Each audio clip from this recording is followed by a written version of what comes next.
Sir 2 நாள் விசாரணை நடந்திருக்குல்ல, இன்னைக்கு வந்து ஒரு இடைக்கால உத்தரவு பிறப்பிச்சிருக்காங்க.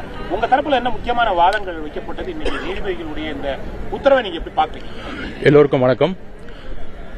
மக்களவையிலும் மாநிலங்களிலும் இந்த சட்டம் வந்து நிறைவேற்றிய பிறகு உடனடியாக தமிழக வெற்றி கழகத்தின் சார்பாக தலைவருடைய விஜய் அவர்களுடைய அறிவுறுத்தின் பேரில் இமிடியட்டா வந்து இந்த கேஸை வந்து மக்களவையில் வந்து கொண்டு போகணும், மக்கள் முன்னாடி கொண்டு போகணும்னு சொல்லிட்டு அதுக்கான பிரச்சாரத்தை உருவாக்கணும்னு சொல்லிட்டு இமிடியட்டா அதுக்கான போராட்டத்தையும் நம்ம வந்து உருவாக்கணும்.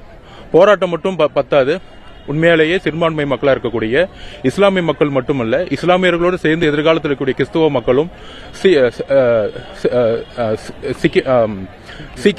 சீக்கியர்களும் எல்லோருக்கும் எதிர்காலத்தில் எந்த விதமான பிரச்சனைகளும் வரக்கூடாது என்கின்ற ஒரு உயர்ந்த நோக்கத்தில் இமீடியட்டா வந்து நம்ம வந்து சுப்ரீம் கோர்ட்ல வந்து கேஸ் ஃபைல் பண்ணோம். 14ஆம் தேதியே வந்து கேஸை ஃபைல் பண்ணி 16ஆம் தேதி இந்த கேஸை வந்து கிளப் பண்ணி இமீடியட்டா இந்த வகுப்பு சட்டத்துக்கு எதிராக சிங்வி அவர்களை அபிஷேக் மனு சிங்வி அவர்களை வந்து அப்பாயின்மெண்ட் பண்ணி ஒரு வித்தின் 2 டேஸ்ல வந்து ஒரு மிகப்பெரிய டிஸ்கஷன்ஸ் கிட்டத்தட்ட ஒரு 16 அட்வொகேட்ஸ் கொண்ட குழுக்களை வந்து தமிழக வெற்றி கழகத்தின் சார்பாக நியமித்து மிகப்பெரிய ஒரு சட்ட போராட்டத்தை வந்து இஸ்லாமிய தோழர்களுக்காக நம்ம வந்து முன்முயற்சி பண்ணோம். அதோடைய வெற்றி தான் இன்றைய நாள். நேற்று வந்து ஒரு மிகப்பெரிய ஆர்குமெண்ட் நடந்துச்சு. நேற்று வந்து கவனிச்சிருப்பீங்க, திரு மதிப்பிற்குரிய சீனியர் கவுன்சில் கபில் சிபல் அவர்களும் மதிப்பிற்குரிய எங்களுடைய கவுன்சில் சீனியர் அபிஷேக் மனு சிங்வி அவர்களுடைய மிகப்பெரிய ஒரு வாதம் தான் இன்றைக்கு ஒரு முக்கியமான ஒரு காரணம். அவர்களோடு சேர்ந்து பல சீனியர் அட்வொகேட்ஸ் வந்து தன்னுடைய நிலையை வந்து எடுத்துரைத்தாலும் இன்றைக்கு வந்து முதல் முறையாக அரசியலமைப்பு வந்து காக்கப்பட்டிருக்கு. இன்றைக்கு முதல் முறையாக நடந்த பெரிய டிஸ்கஷன்ல இன்றைக்கு சுப்ரீம் கோர்ட் சீஃப் ஜஸ்டிஸ் அவர்கள் ஒரு இன்ட்ரீம் ஸ்டே, அதாவது வக்ஃபுடைய சொத்துக்கள் வந்து முன்னாடி எப்படி வந்து பராமரிக்கப்பட்டதோ அதே மாதிரி வந்து பராமரிக்கப்படும்.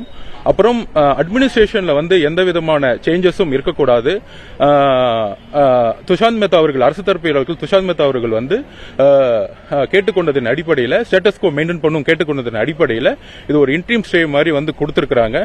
கண்டிப்பா அது இல்லாம இந்த 5 வருடமா முஸ்லீம்ஸ் பிராக்டிஸ் பண்ணக்கூடிய சட்டமும் அதையும் சேஞ்சஸ் பண்ண முடியுங்கிற, எதிர்காலத்தில் சேஞ்சஸ் பண்ண முடியும் அப்படிங்கிறதுக்கு வந்து இன்னைக்கு வந்து சிஜே அவர்கள் வந்து இன்னைக்கு வந்து பேசியிருக்கிறாரு. சோ இத வந்து இந்த சட்டத்தை இஸ்லாமிய தோழர்களுக்காக தமிழக வெற்றி கழகம் எப்பொழுதும் போராடும்.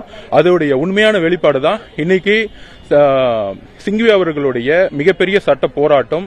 இன்னைக்கு வந்து உச்சநீதிமன்றம் கரெக்டான ஒரு தீர்ப்பை கொடுத்து இஸ்லாமிய மக்களுடைய பாதுகாப்பையும் இஸ்லாமிய மக்களுடைய தன்னுடைய வக்ஃபுக்கான சொத்துகளையும் பராமரிப்பையும் இன்னைக்கு வந்து சட்டஸ்கோ மூலமா வந்து பாதுகாத்திருக்கு. அதுக்கு உச்சநீதிமன்றத்திற்கும் அரசியலமைப்பை உருவாக்கிய புரட்சியாளர் அம்பேத்கருடைய சட்டமும் இன்றைக்கு வந்து துணையா இருந்திருக்கு. அதற்கு வந்து உச்சநீதிமன்றத்துக்கு தமிழக வெற்றி கழகத்தின் சார்பாக நாங்கள் நன்றி தெரிவித்துக் கொள்கிறோம்.